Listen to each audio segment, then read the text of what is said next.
अस्सलाम वालेकुम, मैं हूं सहर और आप देख रहे हैं मेरा यूट्यूब चैनल। उम्मीद है आप सब खैरियत से होंगे। नाजरीन, आज की वीडियो में हम आपके लिए लेके आए हैं बहुत ही शानदार टिप्स। मेथी, पालक, सलाद के पत्ते, सब्ज़ मिर्चें, पुदीना और धनिया कई दिन तक फ्रेश रखने के लिए। पसंदे के लिए गोश्त के बारीक कतले काटने का तरीका।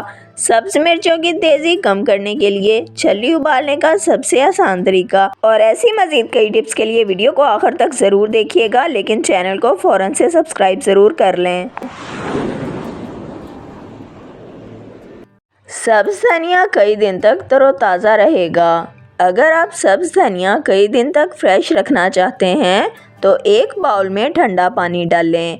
बहुत ज़्यादा ठंडा पानी नहीं डालना और इसमें धनिया की गड्डी डालकर 2 मिनट के लिए छोड़ दें।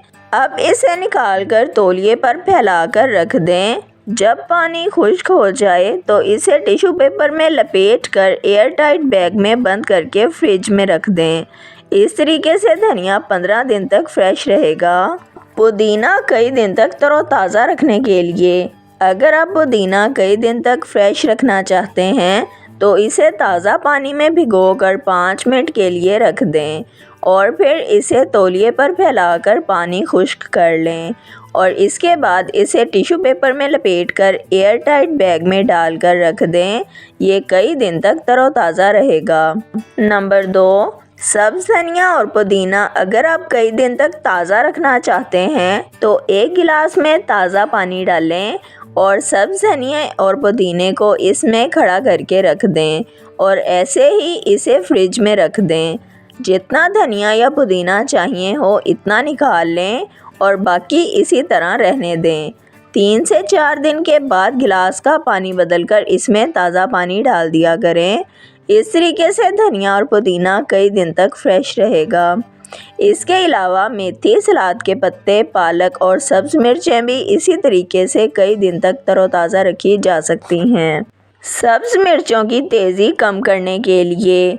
अगर आप सब्ज़ मिर्चें फ्राई करना चाहते हैं या इनका सालन पकाना चाहते हैं या फिर मसाला भरी सब्ज़ मिर्चें बनाना चाहते हैं तो इनकी तेज़ी कम करना बहुत ज़रूरी होता है, वरना ये खाना काफ़ी मुश्किल हो जाता है।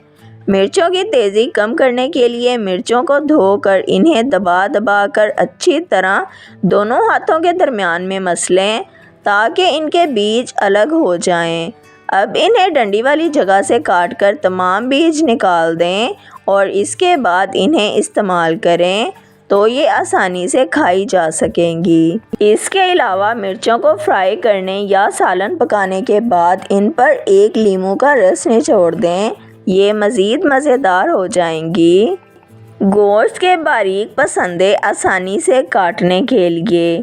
अगर आप गोश्त को बारीक कतलों में काटना चाहते हैं तो इसके लिए गोश्त को एक प्लास्टिक के बैग में डालकर 1 घंटे के लिए फ्रीज़र में रख दें। अब एक तेज़ धार वाली छुरी लें और इससे गोश्त को अपनी मर्ज़ी के हिसाब से बारीक काट लें। गोश्त बहुत ज़्यादा जमा हुआ नहीं होना चाहिए। इस गोश्त को आप बहुत आसानी से बारीक काट सकते हैं। छल्ली को आसानी से उबालने के लिए। छल्ली को उबालने का इससे ज़्यादा आसान तरीका नहीं हो सकता। इसके लिए छल्ली को छिलकों समेत ओवन में रखें और 2 से 3 मिनट के लिए पकाएं और इसके बाद छल्ली को निकाल कर इसके छिलके उतार दें और लीमू का रस और मसाला लगाकर मज़े से खाएं। 2 मिनट में छल्ली पककर तैयार हो जाएगी। वीडियो को लाइक, शेयर और सब्सक्राइब कर दें। बेल आइकॉन को दबा दें ताकि आपको हमारी आने वाली तमाम वीडियोस का नोटिफिकेशन सबसे पहले मिलता रहे। वीडियो को अपने फ्रेंड्स और फैमिली के साथ ज़रूर शेयर करें ताकि वो भी इन कीमती टोटकों से फ़ायदा उठा सकें। अगर आप भी किसी मसले का हल जानना या बताना चाहते हैं तो कमेंट सेक्शन में लिख दें। अपना ख्याल रखिएगा। हमें इजाज़त दीजिए। अल्लाह हाफिज़।